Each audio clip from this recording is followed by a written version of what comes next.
नमस्कार, स्वागत है आपका। आप देख रहे हैं प्राइम टीवी और मैं कीर्ति मंडुला। करते हैं शुरुआत पहाड़ समाचार के साथ। हाथरस में हुए रेप कांड को लेकर पूरे देश भर में योगी सरकार के खिलाफ सामाजिक संगठन और विपक्षी पार्टियां प्रदर्शन कर रही हैं। राहुल और प्रियंका की गिरफ्तारी भी हो गई है।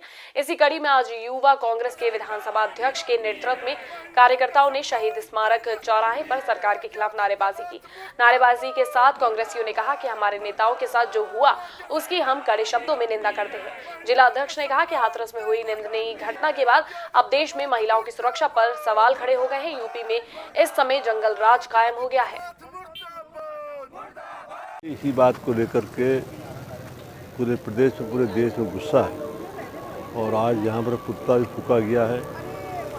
हाथरस में जो घटना बच्ची के साथ हुई तो पूरे देश में उसको समाचार को फैला है और इसको लेकर के आक्रोश है। लोग संवेदना के लिए उसके घर जा रहे हैं। उसी क्रम में राहुल गांधी और प्रियंका गांधी भी वहाँ पहुँचे। तो सरकार की हिटरसाई उत्तर प्रदेश सरकार की है कि वहाँ जाने दिया गया, उन्हें रोक दिया गया, उन्हें अरेस्ट किया गया। इससे बड़ी निंदनीय बात और क्या है। हाथरस पीड़िता के लिए हर कोई आवाज उठा रहा है। दुष्कर्म करने वाले अपराधियों को कड़ी सजा देने के लिए विभिन्न संगठनों ने पोस्ट ऑफिस से शहीद स्मारक तक कैंडल मार्च निकाला। कैंडल मार्च के साथ लोगों ने नारेबाजी की और शहीद स्मारक पर मौन व्रत रखकर श्रद्धांजलि दी।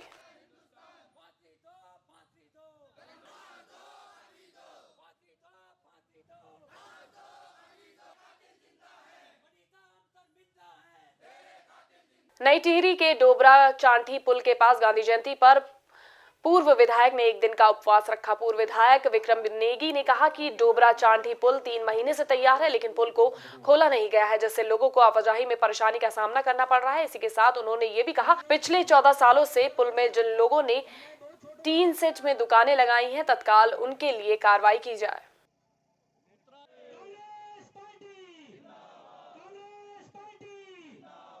डोबरा पुल पर एक दिवसीय उपवास कार्यक्रम कांग्रेस पार्टी का प्रतापनगर विधानसभा का है।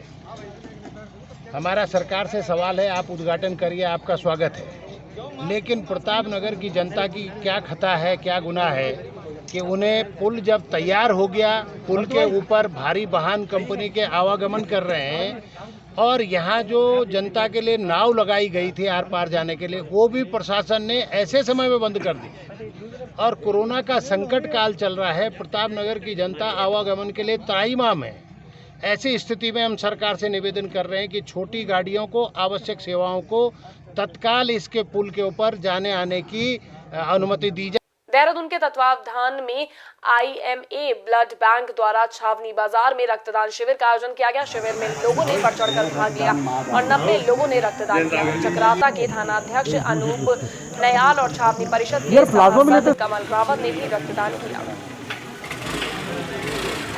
और वैसे भी थोड़ा सा अवेयरनेस के उससे भी इट इज़ वेरी यूज़फुल कि सिर्फ कोरोना एक टाइम ऐसा चल रहा है कि उसकी वजह से अभी सब न्यूज़पेपर्स में भी एक ही बीमारी के बारे में सब लोग बात करते हैं, that is Covid and corona. But blood is something essential कि अगर आपका एक्सीडेंटल केस भी है, कोई भी आपकी क्रोनिक बीमारियां हैं या जैसे अभी इस सीज़न में जैसे डेंगू का सीज़न है, तो हर बीमारी में भी हमें जैसे ब्लड की ज़रूरत पड़ती है। तो एक बीमारी इतनी ज़्यादा फैलने की वजह से बाकी सब चीज़ें have taken a back seat हमारी सोसाइटी में, तो जिस वजह से हमारे को इस चीज़ की नेसेसिटी महसूस होती है कि ब्लड इज़ अ वेरी रक्तदान कहा जाता है महादान। तो उसकी इम्पोर्टेंस को रियलाइज़ करते हुए इट इज़ वेरी कमेंडेबल कि दिनेश चांदा जी ने एंड बाकी सभी ने एफर्ट किया एंड आप लोग दूरस्थ क्षेत्र में होने के बावजूद भी यू मेड एन एफर्ट कि IMA came down all the way and यहाँ पे आकर के उन्होंने ब्लड डोनेशन कैंप हेल्प किया। तो it is a commendable job. आप सभी एक राउंड ऑफ अप्लॉज के हकदार हैं एंड मोर देन ऑलमोस्ट 30 अभी तक मेरे ख्याल से हो गए हैं एंड टारगेट है कि 70 के राउंड हो जाएंगे। तो इतनी देहरादून से जोग्राफिकली बहुत ज़्यादा दूर नहीं है, लेकिन तभी भी उन्हें इतनी दूर आने के बाद 70 यूनिट से अगर ब्लड मिले तो आई थिंक बहुत अच्छा काम किया है। देहरादून में सीएम त्रिवेंद्र सिंह रावत ने महात्मा गांधी और लाल बहादुर शास्त्री की जयंती पर उन्हें श्रद्धांजलि दी। सीएम त्रिवेंद्र सिंह रावत ने कहा कि हम गांधी को अनेक रूपों से में मानते हैं। देश की आजादी के लिए अहिंसा और सत्याग्रह के लिए गांधी जी ने बहुत काम किया है। उन्होंने जय किसान के उद्देश्य से देश को खाद्यान्न के मामले में देश को आत्मनिर्भर बनाने का निर्णय लिया। कोरोना महामारी के चलते पिछले कई दिनों से टिहरी झील में बोट व्यवसाय सब बंद पड़ा हुआ है, लेकिन अब सरकार द्वारा अनलॉक 5 करने के बाद झील में बोटों का संचालन शुरू हो गया है। यहां बोट और ढाबों का काम कर रहे लोगों में खुशी की लहर है। साथ ही यहां आए पर्यटकों में भी उत्साह देखा जा सकता है।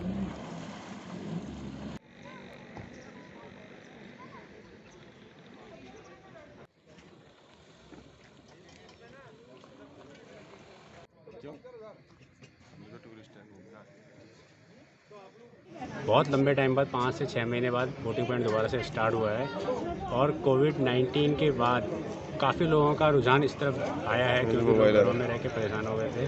तो लोग आ रहे हैं कोविड की गाइडलाइंस को फॉलो करते हुए, हम स्कैनिंग करते हुए, जितनी भी गाइडलाइंस सबको फॉलो करते हुए यहाँ पे कस्टमरों को अच्छी से अच्छी सुविधा देने की कोशिश कर रहे हैं और लोग यहाँ पे आ रहे हैं, घूम रहे हैं। सबसे ज़्यादा जो कस्टमर है यहाँ पे दिल्ली NCR का ही है। बॉर्डर खोल के गवर्नमेंट ने बहुत बढ़िया काम किया है कि घर में बैठ रहे, खाने के लाले पड़ गए, लेकिन अब खुला है 22 तारीख से तो थोड़ा राहत मिली है, टूरिस्ट भी आ रहा है और धन्यवाद है सरकार का।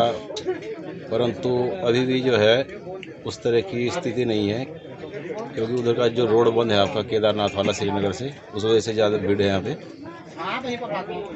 फिर भी पहले से अब थोड़ा काफ़ी राहत महसूस कर रहे हैं।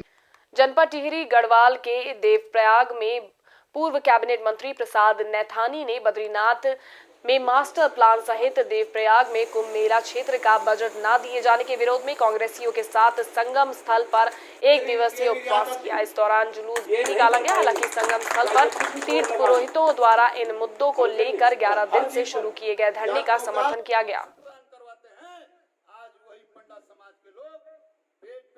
भाजपा का अंतरात्मा की आवाज बोलती है कि हिंदुओं को किस तरह से विनाश करना है। हिंदुओं उन्होंने एक मस्जिद को तो छेड़ा नहीं, एक गुरुद्वारे को छेड़ा नहीं, सिर्फ और सिर्फ हिंदुओं को छेड़ने का काम किया है।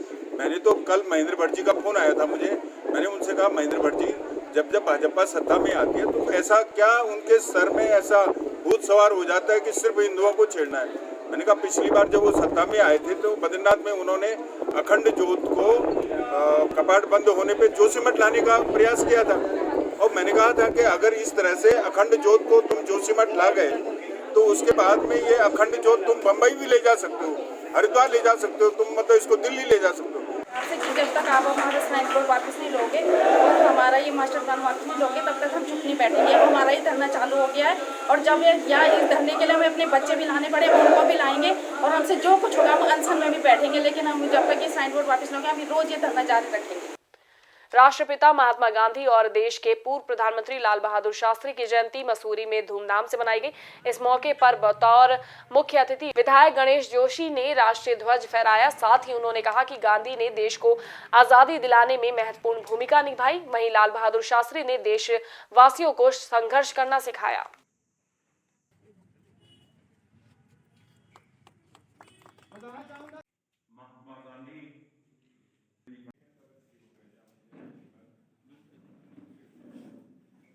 गांधी जी ने हमें आज़ादी दिलाई क्योंकि आप तो संपन्न परिवार से थे, लेकिन वहीं लाल बहादुर शास्त्री जी ने एक संघर्ष का मार्ग हमें दिखाया।